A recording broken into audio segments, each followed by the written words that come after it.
जय गुरु गोरखनाथ की भक्तों। बात किस समय की है जब गुरु मच्छंदर नाथ जी झोली चिमटा कमंडल लेकर भिक्षा मांगने के लिए जाते हैं। वे नगरी नगरी अलख जगा रहे थे। एक नगरी में पहुंचते हैं जहां पर उन्हें एक ब्राह्मण और ब्राह्मणी मिलते हैं।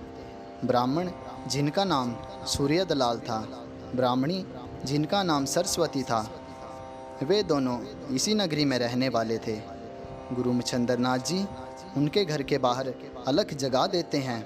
सरस्वती भिक्षा डालने के लिए आती है और वह भिक्षा डाल रही थी तो उनके मस्तक की तरफ देखकर गुरु मच्छंदर नाथ जी ने उनकी तकदीर को पढ़ लिया, ध्यान लगाया और देखा कि वह बहुत दुखी है। गुरु मच्छंदर नाथ जी को उनके दुख का ज्ञात हो जाता है और सरस्वती भी अपने दुख को गुरु मच्छंदर नाथ जी को बताती है और कहती है कि हे गुरुजी, हमारे कोई संतान नहीं है, जिसके कारण हम पति पत्नी बहुत चिंतित दुखी रहते हैं। उनके दुख को देखकर गुरु मच्छंदर नाथ जी उन्हें एक भभूति देते हैं और कहते हैं कि लो पुत्र, तुम्हें इसे पुत्र की प्राप्ति होगी।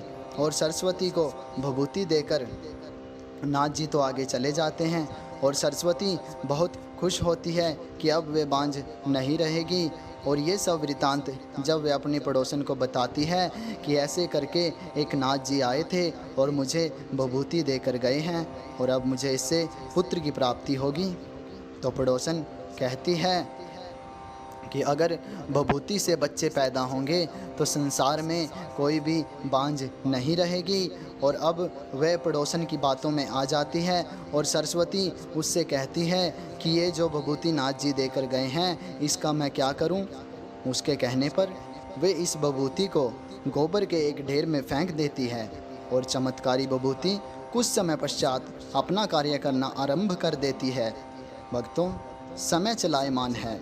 ऐसे करके 12 वर्ष बीत जाते हैं और 12 वर्ष पश्चात फिर से गुरु मच्छंदर नाथ जी उसी नगरी में अलख जगाने के लिए आ जाते हैं और सरस्वती के द्वार पर जाकर अलख जगाते हैं।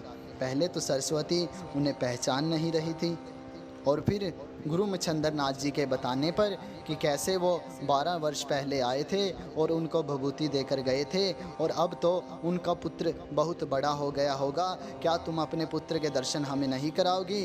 क्या तुम अपना पुत्र हमें नहीं दिखाओगी? इतना सुनते ही सरस्वती रोने लग जाती है और कहती है कि हे गुरुजी, जो भभूति आपने मुझे दी थी वह भभूति तो मैंने गोबर के ढेर में फेंक दी। मैंने पड़ोसन की बातों में आकर, उनकी बातों में आकर उस भभूति को गोबर के एक ढेर में फेंक दिया था। इससे गुरु मच्छंदर नाथ जी उन पर क्रोध भी करते हैं और कहते हैं कि मुझे वो स्थान दिखाओ जहां आपने उस भभूत को फेंका था।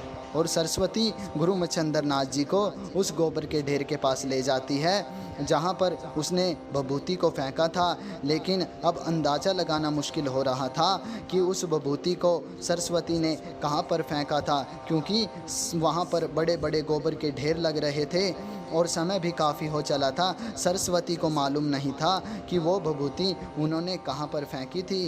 गुरु मच्छंदर नाथ जी महा बालक बालक पुकार रहे हैं। वहीं गोबर में से भी बाल रूप गुरु गोरखनाथ जी कह रहे हैं कि हे गुरुजी, मेरा जन्म तो हो चुका है, कृपया करके आप मुझे यहाँ से निकालें। मैं 12 वर्षों से यहाँ हूँ।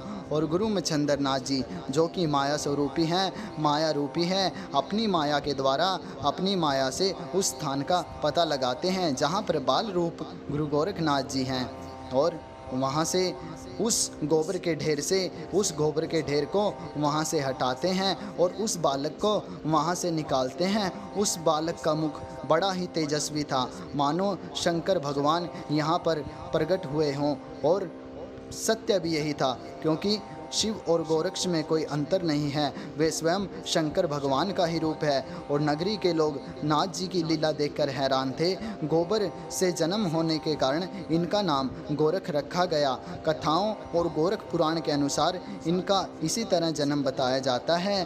और गुरु मच्छंदर नाथ जी उनको साथ लेकर वहाँ से चले जाते हैं और जय जयकार वहाँ गुरु मच्छंदर नाथ जी की और गुरु गोरखनाथ जी की हो जाती है। दोस्तों, इसी के साथ यहाँ गोरखनाथ जी का जन्म संपूर्ण होता है।